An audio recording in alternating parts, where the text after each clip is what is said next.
Lisod na nga maisip nga ang gigikanan sa pagka-basket capital sa Antiquera, nagsugod ra sa pagpanghimog bukag sa usa ka pamilya.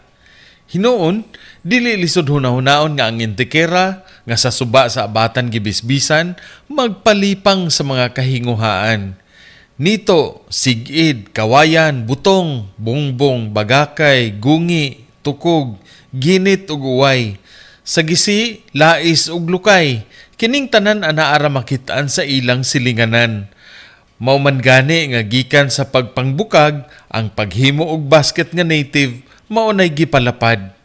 Ug kay ang pagsibit ug pagtuhog-tuhog sa mga banay nga antikiranhon maghatag og kita alang sa pagkaon nga makapabaskog, mas gipadaghan pa ang disenyo sa mga basket ngadto na sa mga home decors, gifts and toys ug decorative accents sa mga kabalayan. Dinhi sa Antiquera apil na ang mga kabataan gikan sa mga eskwelahan sa pagsibit magtabangan aron maoy gisaligan nga kapanginabuhian ug panggasto sa eskwelahan. Karon nga ang katawhan nakakita nag mga mas baratong mga sudlanan, ang basket in town sa suok tuwa na gikalimtan ug ang pagpangsibit sa mga taga Antiquera delikado nga mawani na ang mga matang nga panginabuhian. Suporta lamang sa mga katawhan nga misalig sa mas nindot nga mga dayan-dayan ug mga kagamitan nga uyon sa malungtaron nga kalikupan.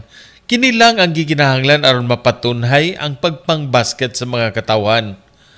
Busa sa panahon nga ang mga plastik mao nay nagdaghan, balik kita sa basket, bukag, bawjot nga mga kinumpra, pagasudlan. Ang banig romblon ug banig nga higdaanan mas hamugaway ang tulog. Samtang sa humot sa layang dahon mas himot ug sa unlan binordahan magdulog. Gikan diri sa Antiquera, Bohol alang sa maayong balita sa Central Visayas, Ray Anthony Chiu sa PIA Bohol nag-ingon, Piskaya Antiquera, dali mamalit na ta.